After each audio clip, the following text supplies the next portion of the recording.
Hello 4S. We're going to read another two chapters of The Fastest Boy in the World today, and we're going to try and find out if he's going to make it all the 20 miles is back to his home to tell his family about grandfather in the hospital. Chapter 13. I know things now about running that I didn't know back then. That day I learned the most important thing of all, and here's what it is. Running isn't all about your legs and arms. They do the work, of course, your legs especially, but what really matters is what's going on inside your head.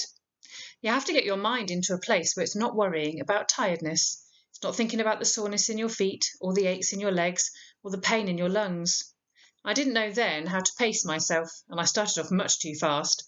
I sprinted down the road away from the bus and all the gawping passengers, as if a lion was chasing me. I had to slow down in the end, of course, because I had a stitch in my side, and I was so puffed I could hardly breathe. It was then I began to think. Only it wasn't just me inside my head. Grandfather was there too. Calm down, I could hear him saying. You haven't been stung by a bee, and there isn't actually a lion on your tail. Keep the same pace, nice and steady. Nice and steady, nice and steady, nice and steady. The words repeated themselves over and over again, making a rhythm for my legs to keep to. Then, when I'd settled into my pace, a number game took over. First I counted my strides to the top of the next rise. 1, 2, 3, 4. And when I'd reached the top, I'd count myself down the slope to the bridge, over the stream and the dip below. 59, 60, 61. You can't keep counting forever, though. I got really bored and lost my focus after a while. That's when the worrying took over. What if Grandfather doesn't make it, I thought. I've left him on his own in Addis Ababa. What if the hospital doesn't take him in? I should have gone back with all those other people when the bus broke down. I was crazy to think I could run all this way. How far have I come anyway? My legs started to feel heavy, and my pace faltered. And then a truck came roaring up behind me, forcing me off the tarmac onto the edge of the road, where I was afraid my feet would get cut up by the sharp stones. My chest started to heave with a sort of horrible panic, and then just when I needed him, Grandfather came back into my head. He hadn't panicked. He'd jumped off a truck onto the back of a horse, and then he'd run for his life. Nice and steady, Solomon, I heard him say, nice and steady. I found my rhythm again, was running properly once more. I forced myself back to counting, not my paces this time, but anything I could see. The telegraph poles running alongside the road, then the birds sitting on the wires, and the farmhouses on the hillside, and the trees edging the bit of land around the church. There wasn't much traffic, luckily. Occasionally a truck or car came past. I easily overtook the farmers riding their donkeys or children walking home from school. A few people called out greetings and questions to me, but mostly they left me alone. I was glad. I did not want to waste my breath answering them. I'd been going for what felt like hours and hours, on and on, up one hill and down the next, when I heard a familiar roaring noise behind me. I looked over my shoulder and saw the bus. It was coming up fast. I waved at it frantically. Stop, I yelled, it's me, I paid my fare. The driver didn't recognise me. He blasted his horn to get me out of the way and raced past. I could see the passengers turning round to look at me out of the windows, and I hoped desperately that they'd make the driver stop. He didn't.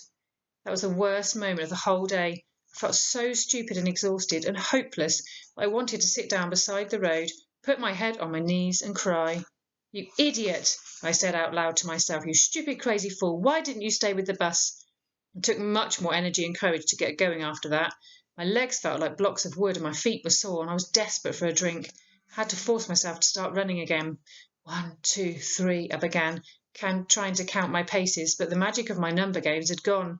Fool, fool, stupid fool was the only rhythm I could run to, and that didn't help much. Just when I thought I wouldn't be able to go any further, I came to the top of the rise. There, down the valley below me, was the bus. It had pulled over to the side of the road, and the passengers had all climbed out. The cover of the engine at the back was up, and the man was poking around inside it. Yes, it's broken down again, I thought triumphantly. I wasn't such a fool to leave it after all. The passengers called out to me as I came alongside. Hey, you're the boy who decided to run it. Well done. We tried to tell the driver when we passed you, but he wouldn't stop. Someone held out a bottle of water for me. Have a drink, you deserve it. I took the bottle and gulped down the water. It tasted wonderful. It sent shivers of energy all through me. The top conductor came up to me. He was smiling. You can get back on if you like, he said. I know you've had to pay to get to Kadami. How long before we get going again? I panted. I was still out of breath. He shrugged. Who knows? The mechanic's doing his best.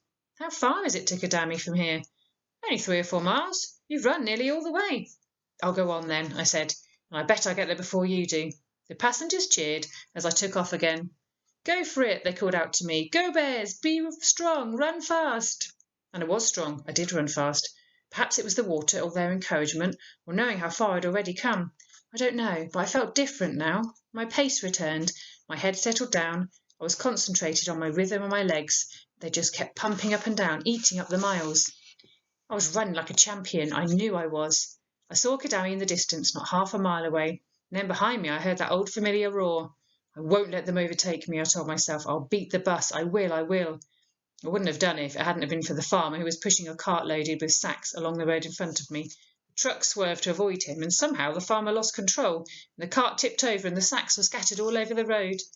I glanced round quickly, just giving myself time to see the frantic efforts of the farmer trying to gather up his sacks, and the truck, which was stuck in the ditch with its back half blocking the road, and the red flash of the bus bearing down on the mess, hooting away on its horn.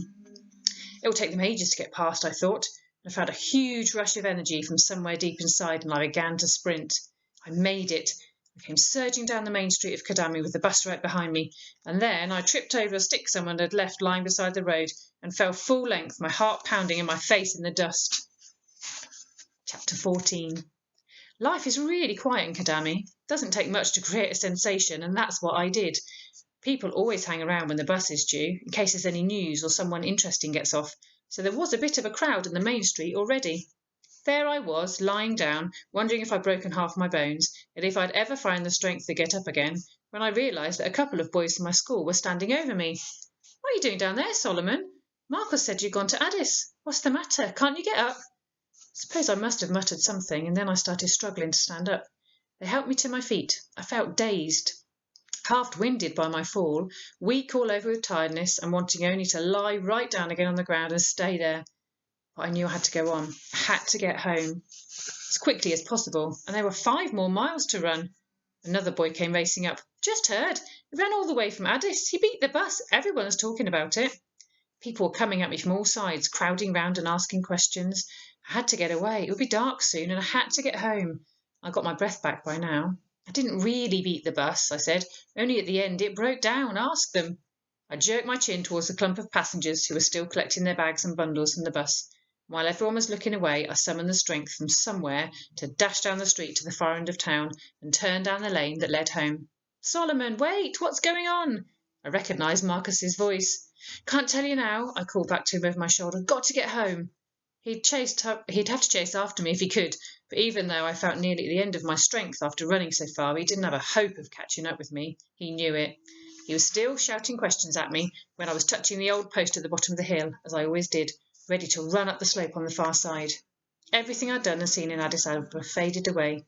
Meeting Kebede, the stolen money, and how he got it back for me, the happiness pastry, the story of Bullet and Arrow, Cousin Wandu's trickery, seeing the athletics, Grandfather's collapse. All that was unreal now. I could only think of Grandfather's face. I could only hear his voice. "Run, boy, keep your pace. Steady now, run." These last 2 miles were miserable. My feet were sore and bruised, my legs were tired, and they were trembling. My chest was heaving as I gasped for breath. Our house, with its familiar round walls and lopsided wooden door, was the best thing I'd ever seen in my life. It was well into the evening now and nearly dark. I smelt rather than saw the smoke from Mother's cooking fire curling through the thatch roof. I was almost there when the door creaked open on its leather hinge, and Mother appeared with a pan of water. She threw it out in a glittering curve, and then she looked up and saw me. "Who's there?" she called out nervously. "Why, Solomon, is that you? Where's your grandfather?" It was such a relief to be at home that I don't mind admitting that I burst into tears. I staggered inside and collapsed on the floor beside the fire, trying to control my tears.